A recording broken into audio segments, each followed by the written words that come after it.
Para a glória de Deus, mais uma conferência de aniversário da nossa igreja.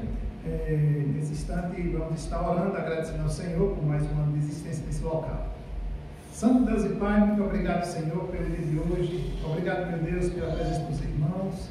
Obrigado, Senhor, por nos permitir, ó Deus, mais um ano de existência, apesar da pandemia, mas estamos aqui para louvar, exaltar e bendizer o Teu nome, Senhor.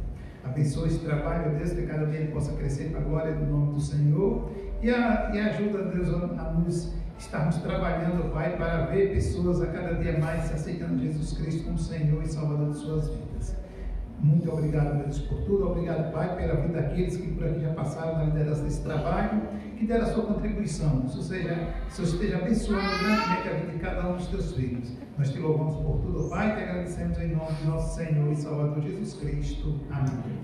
Ok, irmão, vamos assim estar recitando o nosso tema, que nós temos nessa noite, nessa conferência, aliás, o tema, Andando Juntos. Agora vamos todos. Andando Juntos. A nossa divisa, ela se encontra lá em Atos, capítulo 2, no versículo 44, que ele vai nos dizer o seguinte: todos os que criam estavam juntos e tinham tudo em comum. Então, é a ordem da palavra de Deus que nós venhamos estar assim todos juntos para viver bem e poder assim estar agradando a Deus. Nesse instante nós vamos estar entoando o hino oficial da nossa conferência e convido o irmão Davi para estar assim junto conosco cantando o hino 462. Hino 462. Irmão Davi.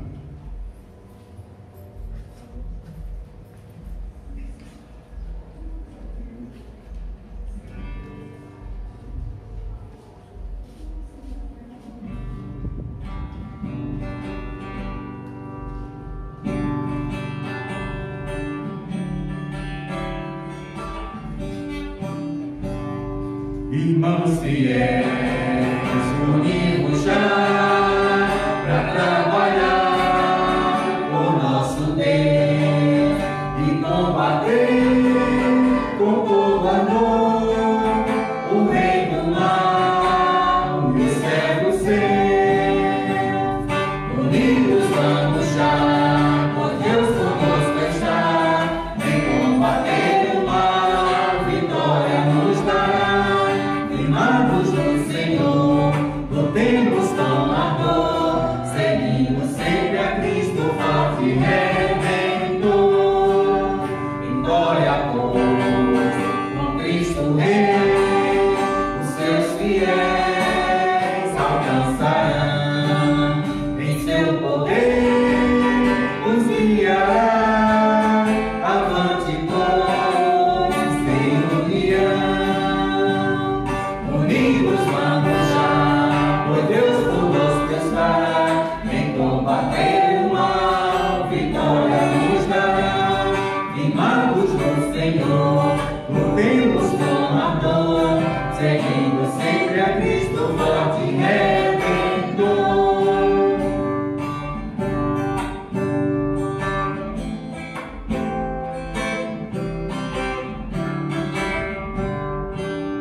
Ó Salvador, teu reino aqui, ajuda-nos a promover, dá-nos vigor, inspiração, para executar o teu querer. Unidos vamos já, por Deus conosco está, em combater o mal, vitória nos dará. Firmados no Senhor, lutemos com ardor, seguindo sempre a Cristo, forte Redentor.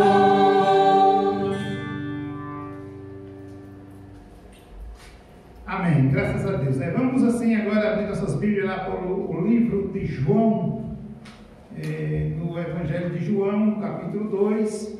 Vamos estar fazendo a leitura do versículo 13 até o versículo 21. João, capítulo 2, os irmãos todos abrem suas Bíblias, do versículo 13 ao 21, que vai dizer o seguinte: estando próximo à Páscoa dos judeus, Jesus subiu para Jerusalém. Achou no templo os que vendiam bois, ovelhas, pombas e os cambistas assentados. Tendo feito um chicote de cordas, lançou a todos fora do templo, bem como os bois e as ovelhas. Espalhou o dinheiro dos cambistas, derrubou as mesas. E disse aos que vendiam pombas: tirai daqui estas coisas, como ousadias. Transformaram a casa do meu pai em mercado. Seus discípulos lembraram-se de que está escrito: o zelo da tua casa me consumirá. Então os judeus perguntaram: qual sinal miraculoso nos mostra para provar que tens autoridade para fazer isto?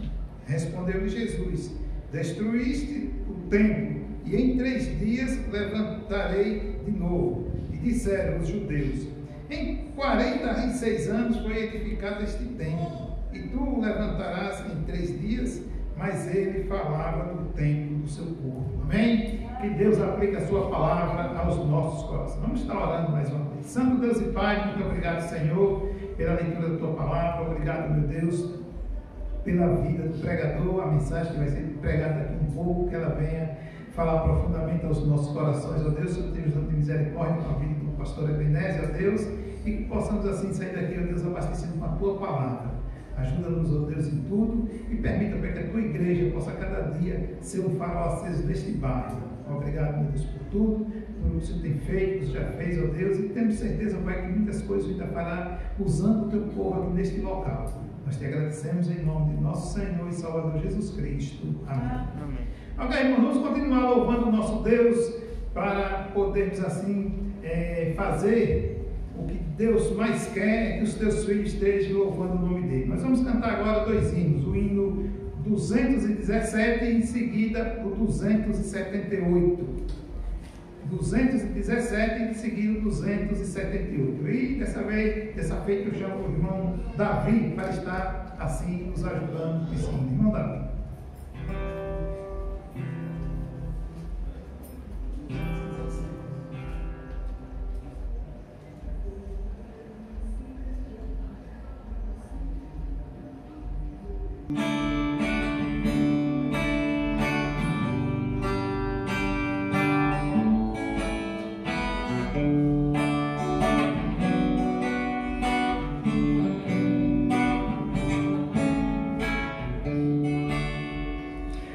Escuta a voz do bom Jesus, segue-me, vem, segue-me, guiar-te-ei a eterna luz, segue-me, vem, segue-me, por ti eu vou além cumprir, por ti o amado céu rendi, por ti a morte já sofri.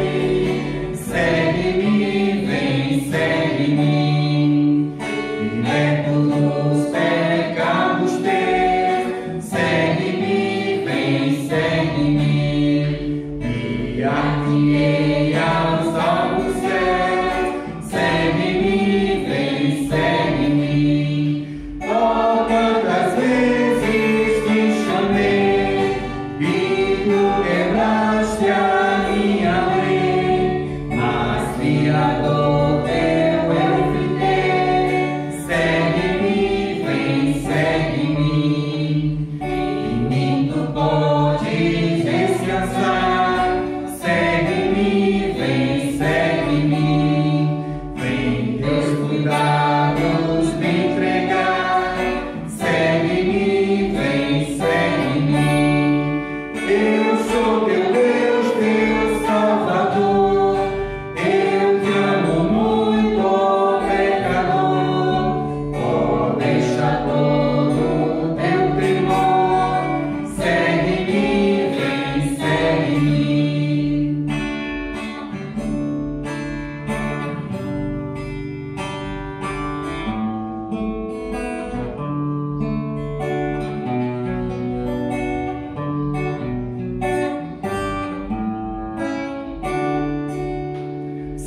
Meu Jesus, te seguirei, seguirei, sim, seguirei, por ti eu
Filipenses capítulo 2, vamos estar lendo versículos de 1 a 5, que ele vai nos dizer o seguinte, a palavra de Deus lá em Filipenses capítulo 2, versículos de 1 a 5. Portanto, se há algum conforto em Cristo, se há alguma consolação de amor, se há alguma comunhão do Espírito, se há algumas entranháveis afetos e compaixões, completai o meu gozo, para que tenhais o mesmo modo de pensar, tendo o mesmo amor, o mesmo ânimo, pensando a mesma coisa. Nada façais por contenda ou por vanglória, mas por humildade, cada um considere o outro superior a si mesmo. Não atente cada um somente para o que é seu, mas cada qual também para o que é dos outros. De sorte que haja em vós o mesmo sentimento que houve em Cristo Jesus. Amém? Que Deus aplique a sua palavra aos nossos corações. Meus irmãos, vamos cantar mais um hino do nosso canto cristão. Nós vamos cantar o hino de número 411, Dia Festivo. Irmão Davi, por favor.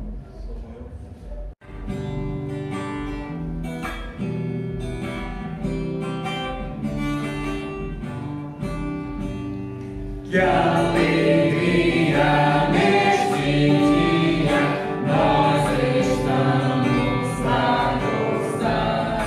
Neste sexto bom desejo temos só a Deus louvar. Ó, cantemos, pois com alegria neste grande, muito festivo dia vem. Vem, o que nos fez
manhã, sábado e domingo, ainda conferências de aniversário da nossa igreja, e peço aos irmãos que estejam orando, não esqueçam de também se fazer presente nos cultos online, né? Então vamos estar orando para também que a mensagem venha ser uma bênção em nossas vidas. Nessa noite nós vamos ter o pastor Ebenezer como nosso pregador, né? Graças a Deus ele aceitou o convite, e ele vai trazer a mensagem da palavra de Deus, e com certeza ela vai falar ao meu e ao seu coração. Então abre o teu coração nesse instante que você tiver, assiste essa mensagem e deixa Deus falar profundamente, porque o Senhor, Ele é o dono da palavra, e com certeza vai usar o teu servo, o pastor Ebenezer, para falar ao teu coração também. Mas antes vamos orar e passar a palavra para o pregador. Santo Deus e Pai, muito obrigado, Senhor, por essa primeira parte. Obrigado, Deus, pelos hinos cantados, pela vida dos irmãos que estiveram se louvando, exaltando o teu nome. Que o Senhor esteja abençoando grandemente, ó Deus, e que a palavra do Senhor possa vir diretamente aos nossos corações nessa noite, Senhor. Sei com a vida do pastor Ebenezer, Pai, que ele possa, sim, trazer o recado do Senhor aos nossos corações, Senhor. Não deixa, Pai, que vamos sair daqui como chegamos, mas que possamos sair transformados com o poder da Tua palavra. Muito obrigado, meu Deus, por tudo. Nós te oramos, te agradecemos e te suplicamos pelas ricas bênçãos em nome de nosso Senhor e Salvador Jesus Cristo. Amém? Ok, meus irmãos, então assim, passo a palavra, o pastor Ebenezer tem a autoridade de ministrar a palavra. Olá, meus queridos irmãos da Igreja Batista Bíblica em Camaçari, na Bahia. Eu quero parabenizá-los inicialmente por mais um ano de vida, de existência desta igreja, nesta cidade, um farol que faz brilhar o Evangelho e a pessoa de Jesus nessa cidade. Quero agradecer a vocês pelo convite que me foi feito para trazer as meditações no seu aniversário. Eu não tive o privilégio ainda de conhecer a igreja pessoalmente, de estar com os irmãos pessoalmente, mas me sinto igualmente privilegiado por ter recebido este convite e os irmãos me darem a bênção, esse privilégio de poder participar desta alegria, desta festa espiritual. E achei maravilhoso o tema, andando juntos. Que coisa extraordinária. Atos 2:44, a Bíblia diz, e todos os que criam estavam juntos. E é isso mesmo. Andar com Cristo envolve andar com os irmãos, envolve estar com os irmãos. Existem duas coisas que nós não podemos fazer sozinhos. Uma é casar e a outra é ser cristão. É cristão verdadeiro, é discípulo de Jesus, é servo de Cristo, não estará sozinho. Jesus não andava sozinho. Paulo não andava sozinho. Interessante que o evangelho é comunitário e nós andamos juntos. E por que é tão importante andar juntos? Então, ao longo desses dias de conferência, eu quero, pela graça de Deus, dar algumas razões que mostram o porquê é tão importante para nós, povo de Deus, igreja de Jesus, no caso aí a igreja em Camaçari, andarmos juntos. Então eu quero logo ler o primeiro texto, e está no livro de Neemias. Abra aí a sua Bíblia, livro de Neemias, no capítulo 1. Eu quero inicialmente ler dos versos de 1 a 3. Neemias, capítulo 1, de 1 a 3. E nós vamos passear pelo livro de Neemias. Se você está na igreja, aí você pode colocar-se em pé para essa leitura. Se você não está na igreja, você pode manter-se sempre dessa forma reverente, respeitosa ao nosso Deus e à santidade do nosso Deus. Neemias, capítulo 1, versículo de 1 a 3. As palavras de Neemias, filho de Racalias. E sucedeu no mês de Quisleu, no ano 20º, estando eu em Susã, a fortaleza, que veio Hanani, um de meus irmãos, ele e alguns de Judá, e perguntei-lhes pelos judeus que escaparam e que restaram do cativeiro e acerca de Jerusalém. E disseram-me: os restantes que ficaram do cativeiro lá na província estão em grande miséria e desprezo, e o muro de Jerusalém fendido, e as portas queimadas a fogo. Louvado seja o nome do Senhor por sua palavra.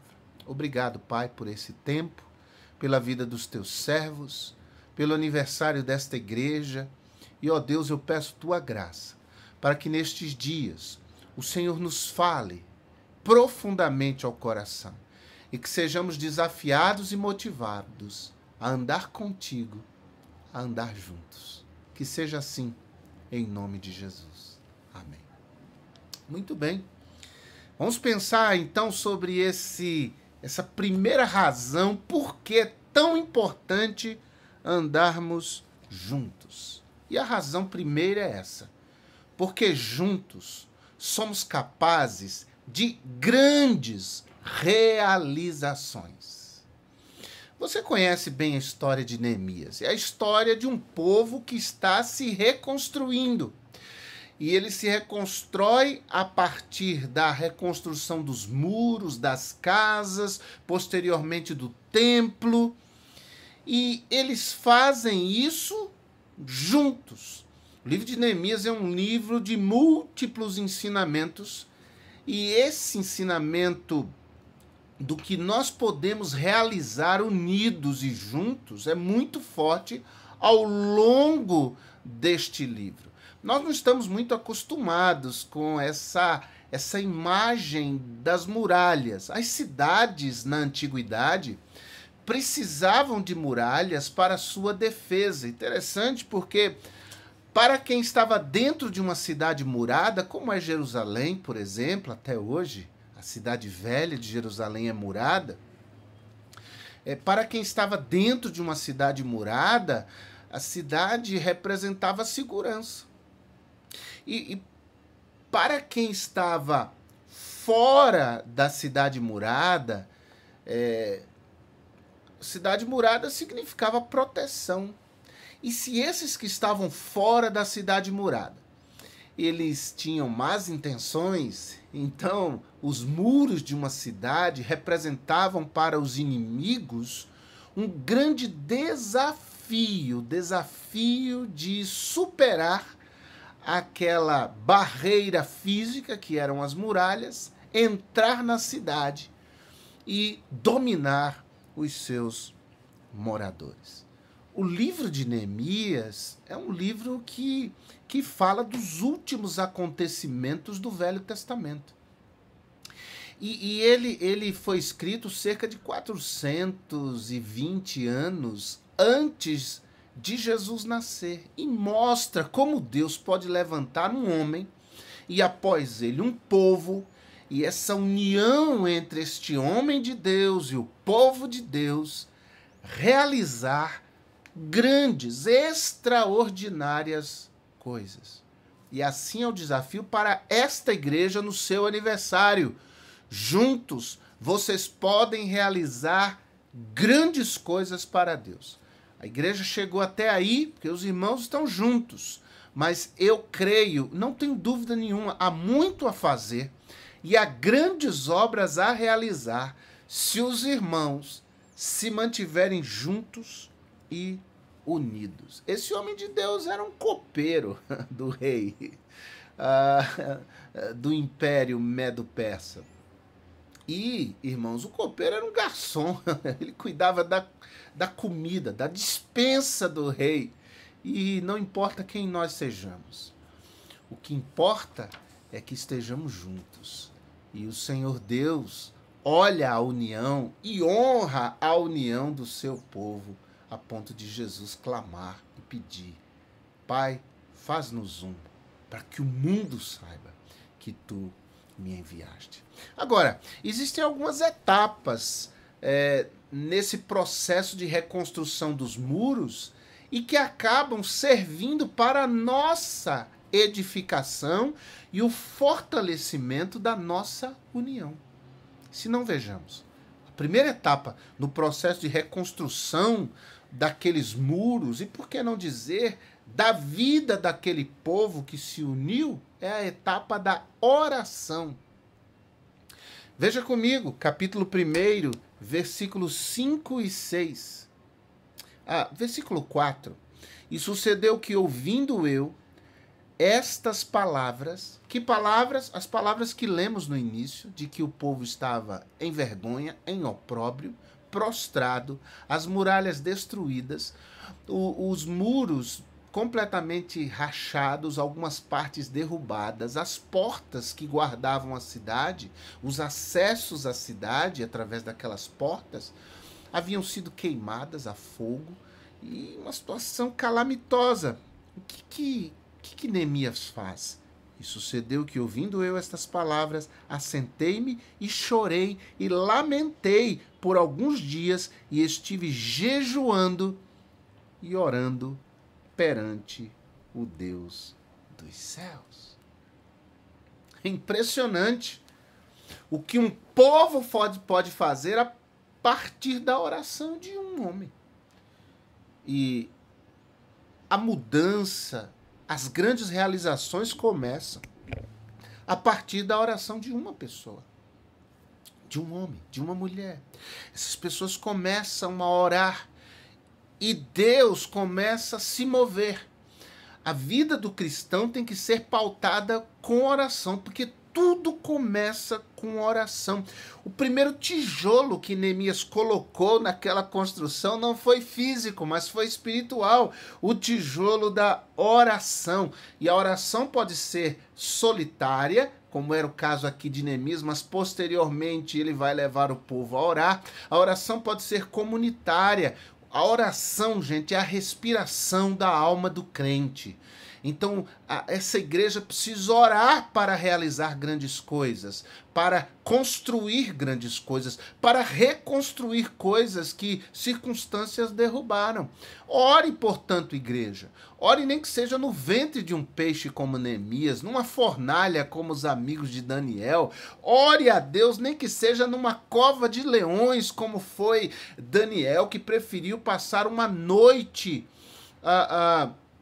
na cova dos leões a ficar um dia sem orar. Então a igreja precisa abundar em oração. E orar é muito mais do que palavras, muito mais do que falar. Oração é um estado de espírito, é uma postura do crente que ora e ora sem cessar, que tem a decisão firme de orar. É muito triste que alguns crentes só orem debaixo de grande tribulação, e talvez por isso é que Deus não impeça que as tribulações nos alcancem. Exatamente porque Deus sabe que a gente só vai orar mesmo debaixo de intensa tribulação, aflição, diante de desafios que se colocam diante de nós. Você tem orado, igreja? Aquela igreja que estava junta no livro de Atos era uma igreja que perseverava na doutrina dos apóstolos, na comunhão, no partir do pão e nas orações. Portanto, Igreja Batista Bíblica em Camaçari, ore. É assim que começa o processo para realizarmos grandes coisas. Em segundo lugar, a segunda etapa é a etapa da avaliação. Acompanhe comigo. Neemias, capítulo 2, versículos 12 e 13.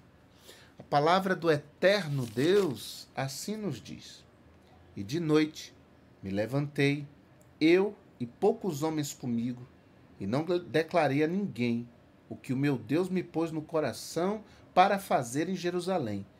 E não havia comigo animal algum, senão aquele em que estava montado. E de noite saí pela porta do vale, para o lado da fonte do dragão, e para a porta do monturo, e contemplei os muros de Jerusalém, que estavam fendidos, rachados, e as suas portas que tinham sido consumidas pelo fogo. Bem, nós já vimos que Neemias orou a Deus.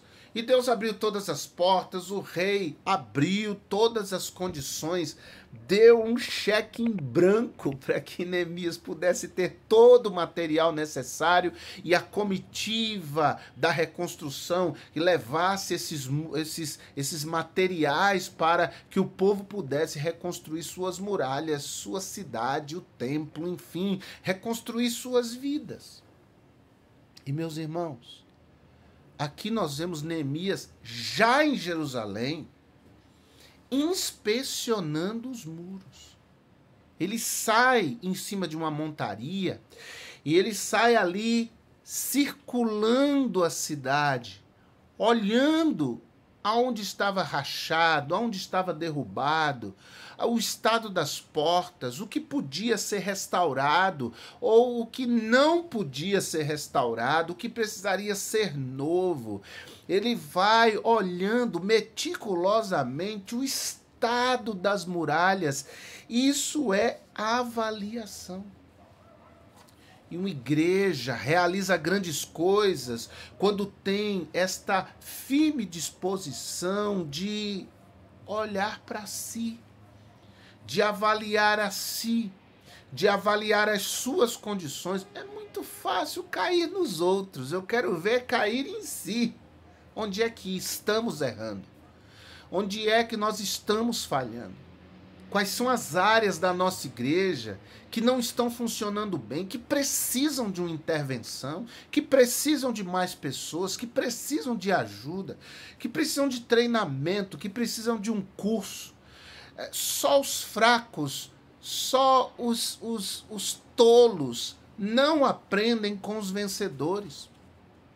Observa quem sabe e traz essa pessoa para ensinar.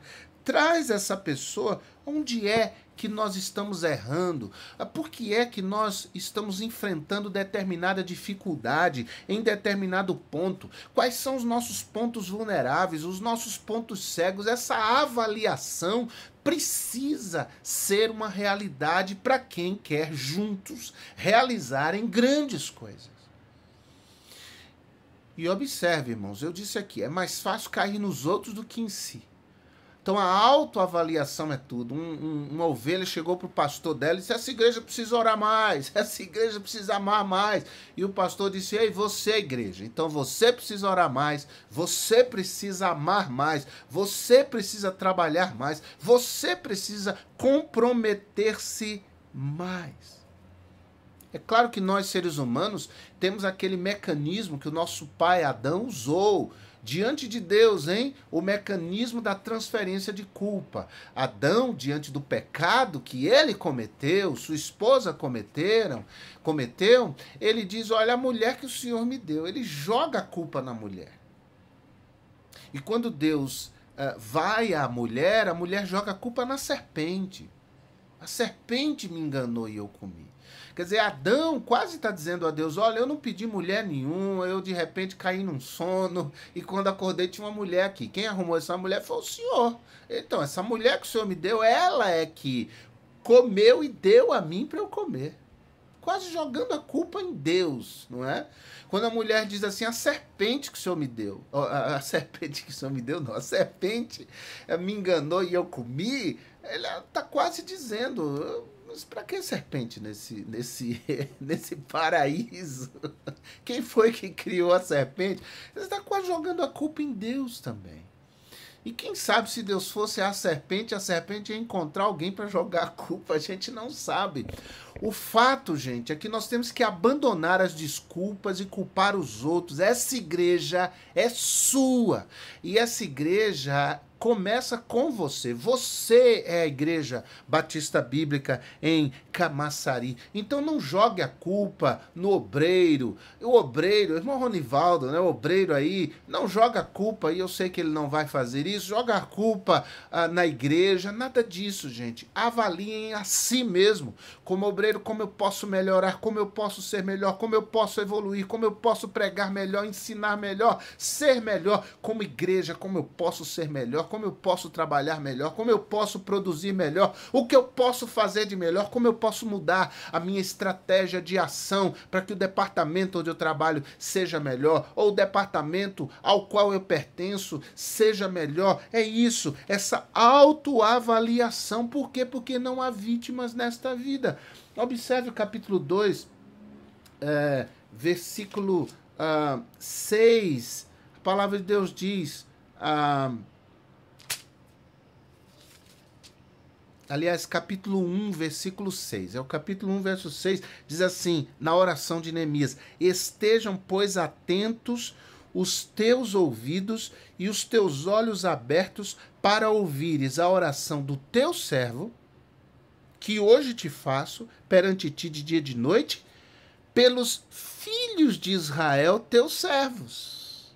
Notou? Que Neemias ora por si, mas o povo também tinha suas dificuldades e ele ora pelas dificuldades do povo. Versículo 7 do capítulo 1, ele diz: de todo nos corrompemos. Isso é plural, é o povo. Então todos precisavam se autoavaliar. A Bíblia diz que o que encobre as suas transgressões nunca prosperará, mas o que confessa e deixa alcançará misericórdia. Provérbios 28, 13. Então, é preciso que a igreja se avalie, se autoavalie, a começar pessoalmente, individualmente, cada um se avaliando e dizendo o que eu posso melhorar. E tendo a firme convicção e dizer o seguinte: se depender de mim, a minha igreja será melhor. Que seja assim.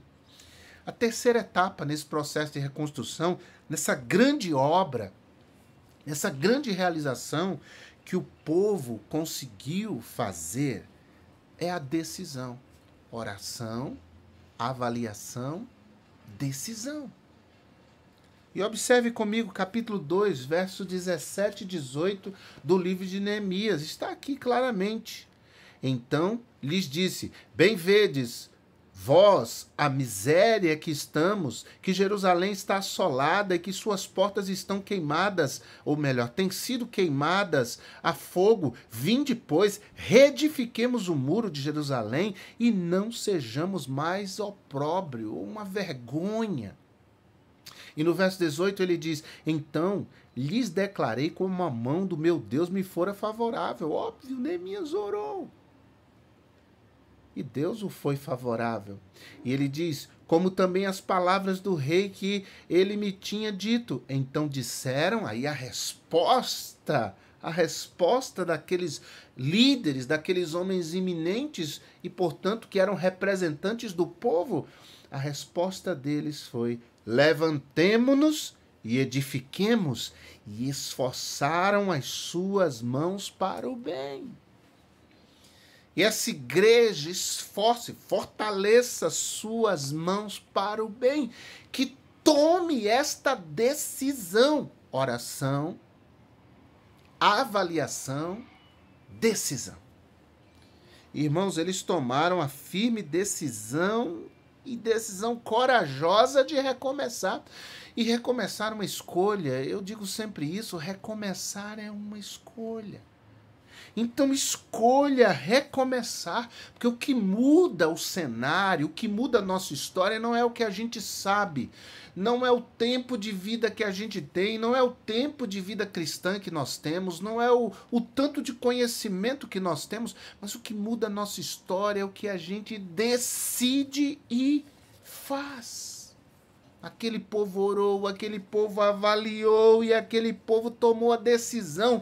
E quando você tomar a decisão, tenha certeza de que outros estarão com você. Você não está sozinho. Nós não somos paladinos solitários da justiça, não. Nós somos povo de Deus. E se cada um se levanta, é um movimento individual que tem um impacto no todo. A igreja toda se levantando individualmente, esse movimento individual virará um movimento coletivo, mas a igreja precisa decidir e fazer. Então esse povo aqui tomou a firme decisão. E é isso mesmo.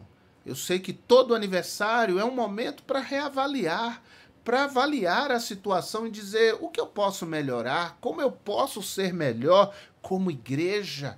Então a igreja precisa decidir e fazer.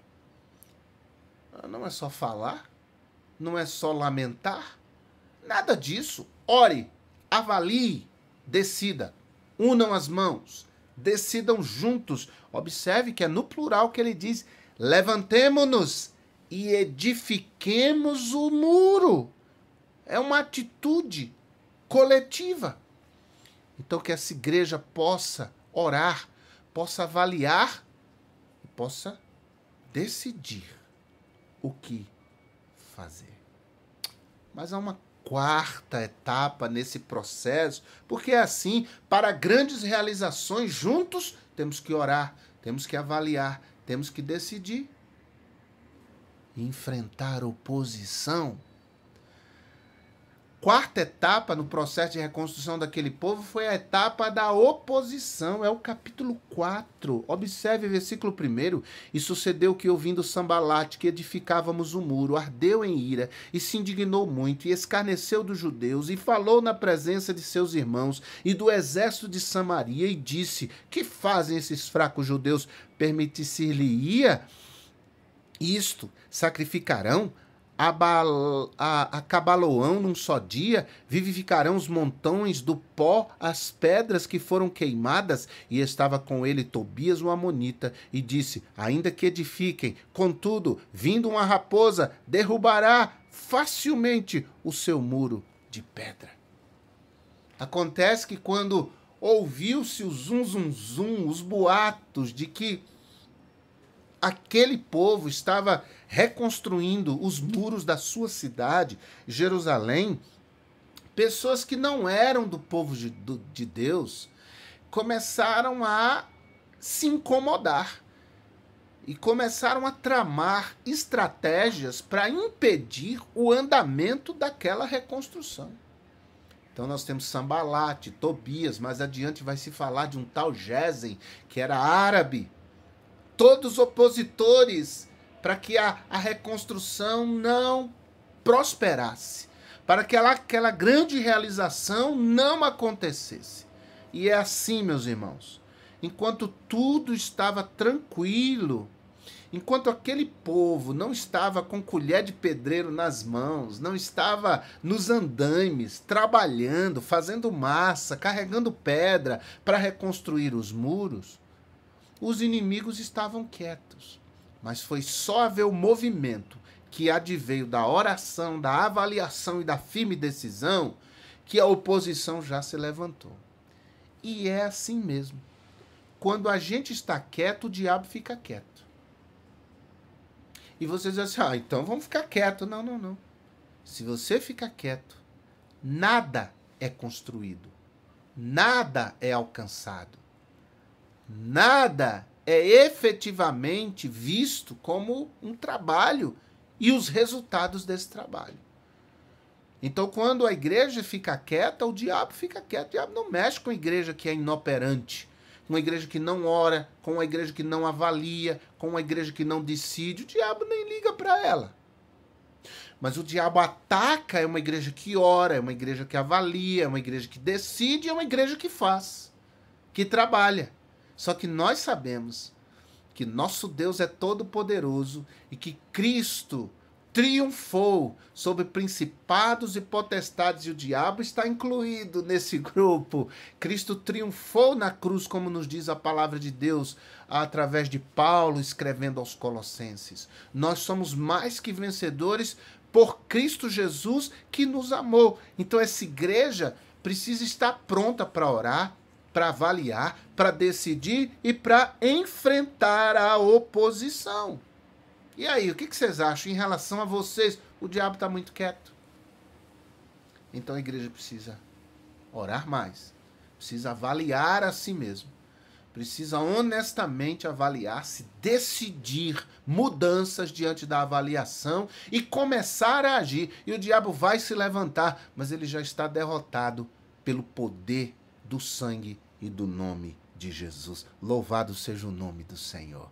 As portas do inferno não prevalecerão contra essa igreja, porque essa igreja é do Senhor Jesus. Jesus é o dono dessa igreja. Então as portas do inferno, Satanás, não prevalecerão. Demônios, o mundo não prevalecerá contra essa igreja. Continue, igreja, orando, avaliando, decidindo, agindo, construindo, porque 1 de João capítulo 3, verso 8 diz que para isso se manifestou o Filho de Deus, para destruir as obras do diabo. Louvado seja o nome de Jesus.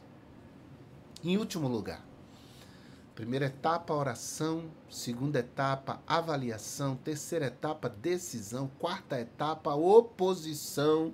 E aquele povo se opôs mesmo. Sanbalate mandou recado: olha, manda o Neemias descer aí, vim conversar comigo. E Neemias dizia: não, nós não podemos descer, porque nós estamos fazendo uma grande obra. É isso mesmo. Enfrentaram a oposição firmemente. E a última etapa é a celebração. É a celebração. Vá comigo para o capítulo 6, versículo 15. A palavra de Deus diz assim: e acabou-se, pois, o muro aos 25 do mês de Elul, em 52 dias. Quase 2 meses. Eles conseguiram concluir aquela obra de reconstrução dos muros de Jerusalém. E, gente, a lição aqui é muito simples. Tudo o que começa com oração termina com celebração. Você pode repetir isso comigo? Tudo o que começa com oração termina com celebração. Glória a Deus por isso. Aquele povo, depois de 2 meses, reconstruiu os muros e começou uma grande celebração. Se você ler o capítulo 12 de Neemias, é a descrição dessa festa da reconstrução. Essa festa, essa celebração de quem orou, de quem avaliou, de quem decidiu, de quem agiu, de quem enfrentou e venceu a oposição e concluiu. Aquele povo, gente, era liderado por um garçom. Mas o importante não é a força necessariamente de quem lidera, mas é o poder que age sobre a vida daquele que lidera. É o poder que age sobre a vida do povo que se chama pelo seu nome. E esse nome é o nome do Senhor, nosso Deus. Há muralhas destruídas na vida da igreja. Há muralhas destruídas na sua vida. Então reconstrua a sua vida. Comece por você. Não critique a igreja. Não questione a liderança. Comece por você. Reconstrua a sua vida. Com oração, com avaliação, com decisão, enfrentando a oposição, para que chegue o dia da celebração. Reconstrua a sua vida. Reconstrua a sua igreja. Mas reconstrua com Jesus. Que Deus nos ajude. Que Deus nos abençoe. Que Deus nos fortaleça. E que essa palavra frutifique em cada coração. Vamos orar? Obrigado, Pai, por este tempo, pela Tua palavra. Que ela cale fundo em cada coração. Que vejamos essa palavra, ó Deus, semeada hoje nos corações do Teu povo. Crescer. Que ela possa florescer, frutificar para a glória do Teu nome, para o bem do Teu povo, em nome de Jesus. Amém. Muito obrigado pela sua atenção. Que Deus abençoe a todos. Amém, irmãos? Aí está a primeira mensagem da palavra de Deus. Graças a Deus pela vida do pastor Ebeneze. Vamos estar orando por ele, para que Deus possa, assim, a cada dia lhe render graças, que ele possa estar falando da sua palavra e falando aos nossos corações. Então amanhã, às 19 horas, o segundo culto da nossa conferência de aniversário. Os irmãos orem, não esqueça de estar orando e participando das nossas conferências de aniversário, né? mais um ano de existência desse trabalho aqui nesse local, e graças a Deus que a igreja do Senhor Jesus Cristo está aqui para, assim, louvar e exaltar o nome dele e também pregar o teu santo evangelho. Amém? Que Deus abençoe grandemente a cada um.